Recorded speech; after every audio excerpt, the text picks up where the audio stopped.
Chez les adultes, c'est encore plus vrai, c'est-à-dire que, heu, la question réellement, qui ne faut-il pas traiter?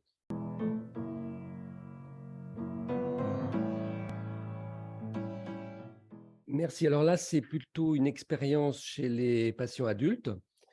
Comme, l'a montré, le professeur Chilolo, l'hydroxyurée est un traitement efficace sans aucun doute et on le voit bien sur, notamment l'amélioration d'espérance de vie qui a été montrée dans plusieurs études. Est-ce que, l'hydroxyurée est d'utilisation facile? Oui, parce que c'est un traitement qui est bien toléré, lors de la prise quotidienne. C'est un traitement qui est, facile à prendre. Chez les adultes, il n'y a pas d'ajustement posologique complexe à faire, et on essaye de faire une dose qui soit pas forcément la dose maximale efficace, mais surtout qu'elle soit prise avec une bonne observance. Et chez les adultes, on peut se permettre d'espacer les contrôles, biologiques. Mais dans la pratique courante, on se rend compte qu'il y a de nombreux obstacles à l'acceptation, à l'utilisation de, l'hydroxyurée, qu'ils soient liés aux patients ou aux médecins. Certains de ces obstacles sont liés aux craintes, liées aux risques avérés. Et là, il y a une difficulté, un problème, c'est celui du retentissement sur la fertilité, en sachant qu'il est extrêmement important de séparer les problématiques chez les hommes et chez les femmes qui n'ont rien à voir. Il y a le problème d'incertitude sur des risques potentiels et c'est l'incertitude sur le risque de malignité. Et puis, un problème qui, pour nous, chez les adultes, est essentiel, c'est celui de l'observance. Alors, chez l'homme, il est fondamental d'aborder systématiquement la difficulté du retentissement sur la spermatogénèse de l'hydroxyurée. Il faut l'aborder avant le début du traitement chez les adultes et régulièrement pendant le traitement, en étant très clair sur le fait que la baisse de la spermatogénèse n'entraîne pas forcément une infertilité, ce sont deux choses très différentes, et que de très nombreux hommes qui prennent l'hydroxyurée correctement ont une baisse du nombre de spermatozoïdes, mais peuvent avoir des enfants sans aucune intervention.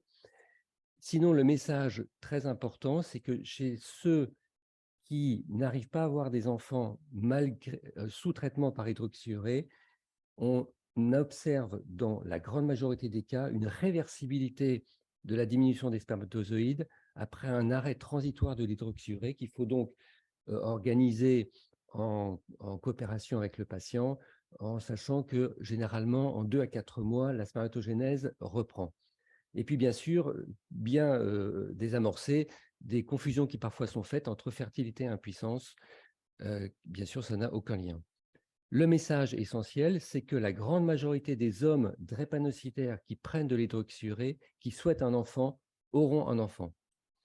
Chez la femme, il n'y a pas d'effet prouvé de l'hydroxyurée sur la fertilité, mais en revanche, on sait qu'il y a un effet délétère de la drépanocytose elle-même qui est responsable d'une faible réserve ovarienne. Alors, ce sont des données assez récentes, il faut encore poursuivre les études à ce sujet-là, mais il n'y a pas de sujet de risque de fertilité chez les femmes qui pourraient prendre de l'hydroxyurée. Par contre, chez les femmes, il y a un obstacle sur une crainte d'un risque tératogène. Euh, il n'y a pas eu d'effet tératogène prouvé jusqu'à maintenant, en sachant qu'il y a une expérience quand même importante de milliers de femmes qui ont débuté un traitement une grossesse, pardon, tout en prenant leur traitement par hydroxyurée. Bien entendu, quand la grossesse est débutée, on arrête le traitement par hydroxyurée.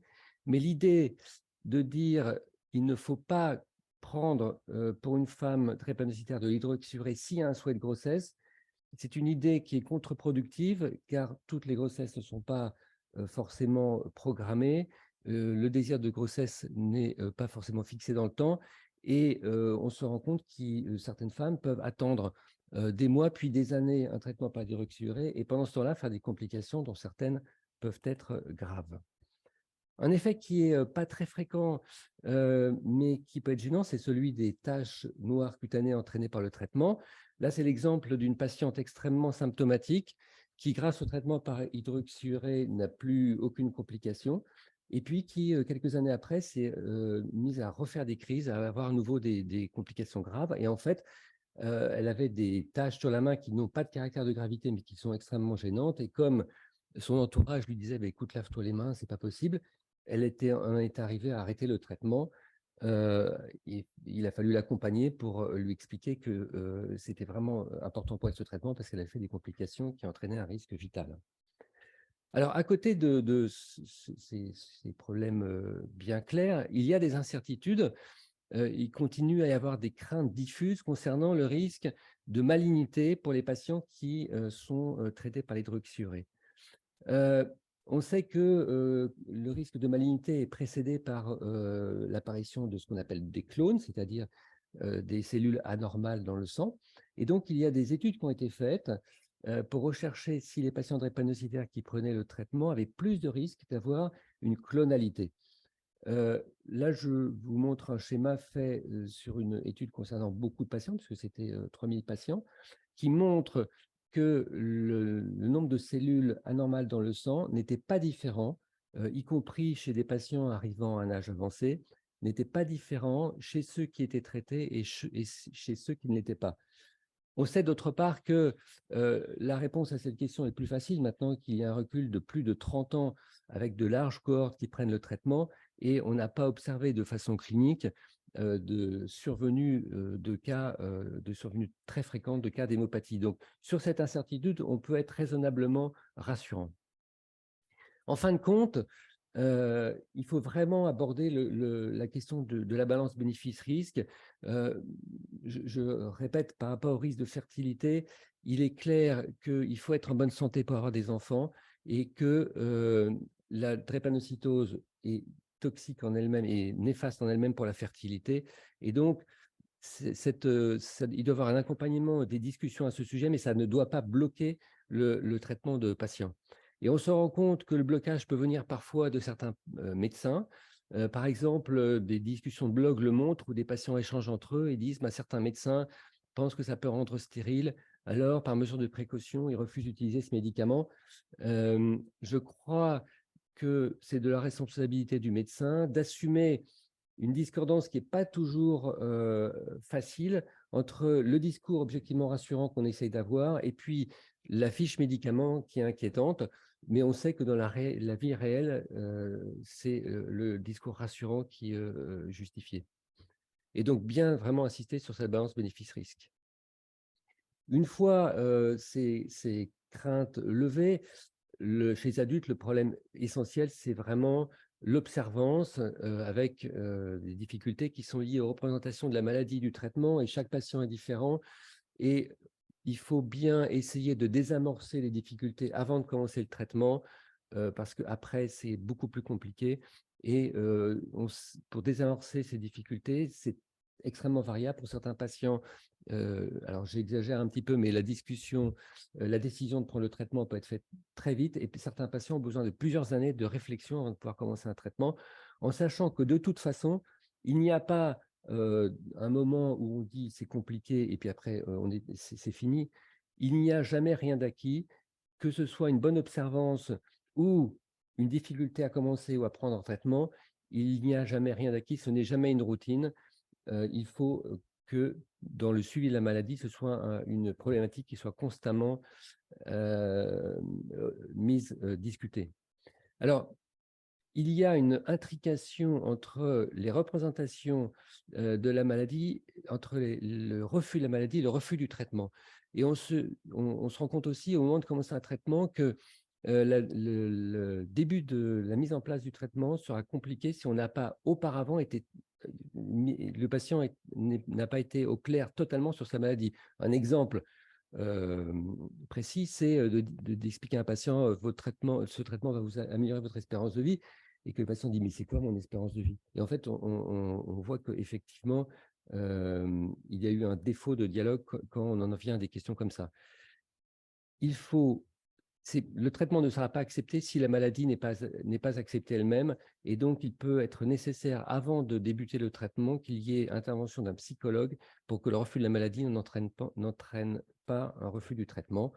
Et puis enfin, pour des patients qui ont un vécu très compliqué, qui ont eu une enfance très difficile, il y a une espèce d'équipe de vie qui s'est constituée, et notamment, un relationnel avec, le personnel, hospitalier, et que arriver à un état de meilleure santé oblige à se replonger dans une vie différente, ce qui n'est pas du tout simple.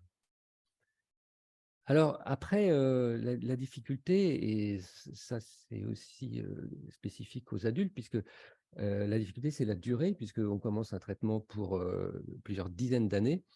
Et il est très fréquent que les patients aient des interrogations par rapport à cette longue durée, et notamment une crainte qui n'est pas toujours explicitée, mais qui est presque constante, c'est d'acquérir une dépendance au traitement. Et certains patients pensent implicitement ou explicitement que s'ils commencent le traitement, ils vont devenir dépendants, et s'ils sont amenés à l'arrêter, ils vont avoir une réaggravation plus importante de leur maladie. Et donc là, il faut vraiment les rassurer là-dessus. Il faut vraiment les prévenir que l'efficacité du traitement n'est pas immédiate, parce que certains patients commencent le traitement, font une crise 3 mois après et en concluent qu'il ne marche pas. Et puis, je pense que pour encore quelques années, l'hydroxyurée est vraiment la réponse pour la grande majorité des patients drépanocytaires, et que s'il faut lutter pour que les traitements curatifs se développent, ça ne va pas intéresser dans les 10 années qui viennent les millions de patients drépanocytaires. Et l'attente d'un traitement curatif peut être contre-productif chez certains patients, parce que ça ne les incite pas à prendre ce traitement par hydroxyurée. Le message qu'il faut vraiment avoir, c'est commencer le traitement n'est pas difficile. Par contre, le prendre de façon continue sur la très longue durée, ça c'est difficile. Alors après, pour l'accompagnement de l'observance, ça demande une prise en charge spécifique et vraiment plus approfondie que de demander aux patients: «Est-ce que vous prenez bien le traitement?» Oui, il faut essayer de voir quantitativement, il faut favoriser l'appropriation, il faut savoir que de toute façon, il est tout à fait normal que sur ces dizaines d'années, il y ait des périodes plus compliquées. Il faut les intégrer dans l'histoire. Il faut que l'accompagnement ne s'accompagne pas de culpabilisation, et que le traitement ne devienne pas un enjeu relationnel. Alors, chez les jeunes, ça peut être un enjeu relationnel avec la famille.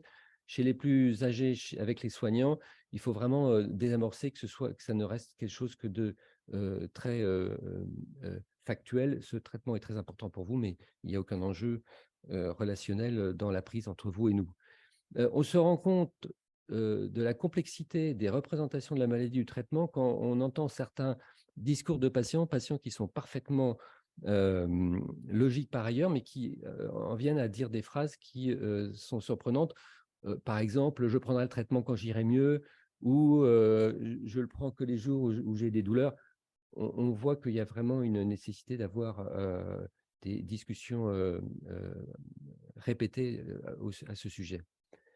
Heu, alors, à très long terme, les bonnes efficacités du traitement, le fait que la grande majorité des patients reviennent dans la vie et mènent une vie normale, ça peut paradoxalement conduire à des difficultés, parce qu'il peut y avoir un moment où il y a un espèce d'oubli de la maladie, et qui dit oubli de la maladie, dit oubli du traitement, ou remise en question en disant: «Bah, est-ce que je suis encore malade et est-ce que j'ai vraiment besoin de prendre ce traitement?» En résumé, l'hydroxyurée est un traitement fondamental. Si on devait résumer la prise en charge d'un patient drépanocytaire, si on veut savoir quelle est la conduite qui a le meilleur rapport bénéfice-risque, ben, c'est la prise de l'hydroxyurée qui arrive. Et il faut vraiment simplifier, ne pas faire penser que c'est quelque chose de compliqué pour les patients, pour le suivi. Il faut dédramatiser et positiver. C'est surprenant qu'on a l'impression que certains patients soient inquiets, alors qu'il faut leur dire: ben, le but de ce traitement, c'est évidemment que vous alliez mieux, pas que de vous apporter des difficultés supplémentaires. Il faut lutter contre certaines idées qui sont un petit peu fausses. Penser qu'il faut une infrastructure parfaite pour pouvoir donner l'hydroxyurée, alors que la priorité, c'est vraiment que les patients puissent le prendre, et que même si on ne peut pas faire les bilans sanguins à intervalles réguliers, même s'il ne peut pas voir forcément un médecin autant de fois qu'il le faudrait, la prise de traitement reste quand même justifiée. Il ne faut pas hésiter à faire une prise en charge disciplinaire et à travailler avec le psychologue. Mettre en place un schéma simple: le mieux est l'ennemi du bien.